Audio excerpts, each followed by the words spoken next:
नमस्कार, स्वागत है आप सभी का टीवी 24 एक्सप्रेस बिहार पर। मैं हूं आपके साथ सपना ठाकुर। नजर डालें इस वक्त की खास खबर पर। क्या कुछ कहेंगे अति पिछड़ा को लेकर के? तो जितना बात तो बोलना था बोल दिए। अति पिछड़े पर शासन कर रहे हैं आदरणीय प्रधानमंत्री नरेंद्र मोदी जी। अति पिछड़े के बल पर शासन कर रहे हैं आदरणीय मुख्यमंत्री नीतीश कुमार तेजस्वी जी। सब अति पिछड़े के बल पर, और जहाँ भी रैली होती है तो अति पिछड़ा के लोग ही भरने का काम करता है।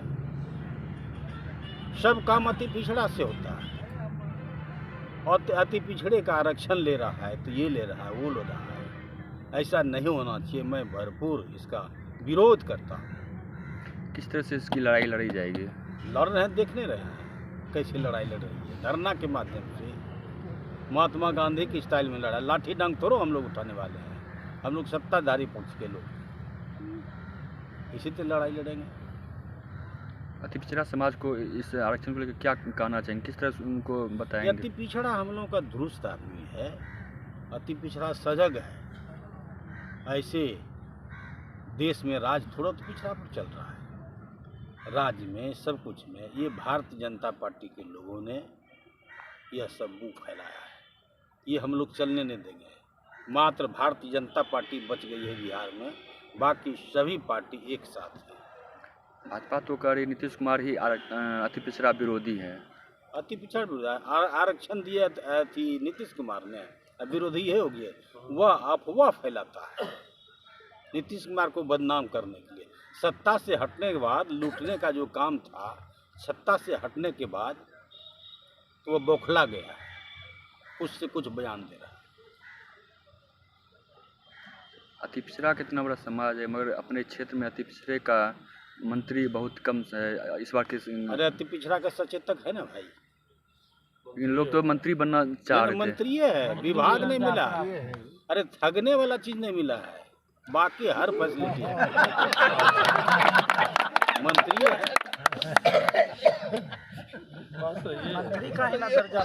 किस उद्देश्य को लेकर के? अति पिछड़ों को जो हमारे नेता आदरणीय नीतीश कुमार जी के द्वारा जो आरक्षण 2006-07 से दिया गया था, उसे भारतीय जनता पार्टी जो है साजिश रच करके उस आरक्षण को ख़त्म करने का ये लोग साजिश कर रहे हैं। इसीलिए आज का एक दिवसीय धरना हम लोग जागरूकता के लिए लोगों के बीच सभी जिला में, सभी अनुमंडल कार्यालय में रखने का हम लोगों ने काम किया है। आप जानते हैं कि आरएसएस के द्वारा बहुत लंबे समय से आरएसएस प्रमुख मोहन भागवत जी तक के द्वारा यह बयान आ चुका था कि आरक्षण देश में ख़त्म करना है। आरक्षण की व्यवस्था गरीब गुरुओं को समाज में ऊपर लाने के लिए एक व्यवस्थित कार्यक्रम के तहत सुनियोजित तरीके से उसे आगे बढ़ाने का एक प्रयास था। हमारे नेता आदरणीय नीतीश कुमार जी के लिए एक लंबी लकीर इसमें खींची गई, और 2006-07 से उन्होंने आरक्षण दिया, और उसके तहत पंचायती राज और नगर परिषद का चुनाव भी उन्होंने कराया। आप जानते हैं 3 बार चुनाव संपन्न भी हो चुका है नगर पंचायत का। नगर परिषद के चुनाव में अभी हाईकोर्ट से कुछ आदेश आए हैं। उसके बाद भारतीय जनता पार्टी के नेताओं के द्वारा राज्य में भिन्न भिन्न प्रकार के बहुत सारे कमेंट्स आने लगे। उससे हम लोग भयभीत हैं कि ये लोग साजिश रच रहा है कि कहीं आरक्षण अति पिछड़ों को जो दिया गया है इसे ख़त्म न कर दिया जाए। इसलिए हम लोग सचेत हैं, सतर्क हैं। इसलिए हम लोग धरना दे रहे हैं कि इसके लिए हम लोग को जो भी आंदोलन करना पड़े यहाँ से देश पैमाने पर, हम लोग जनता दल यूनाइटेड की तरफ से हम लोग उसे करेंगे। और आरक्षण अति पिछड़ों को जो दिया गया इसे यथावत रखा जाएगा। सरकार से स्तर से भी सर्वोच्च न्यायालय में इस मामले को पुनः रखा गया है, और इसी के लिए आप जानते हैं कि इसी के लिए जातीय जनगणना भी कराई जा रही है। क्योंकि जातीय जनगणना करा करके भी इसे अस्थायी रूप से उसे लागू रखने पर व्यवस्था बनाई जाए। भाजपा तो इसका नीतीश कुमार का आरक्षण विरोधी बता रही है। आरक्षण पे जो कम होना चाहिए वो नहीं कर रही। आरक्षण कभी दिया ही नहीं भाजपा। इसका आरक्षण कब किसने दिया?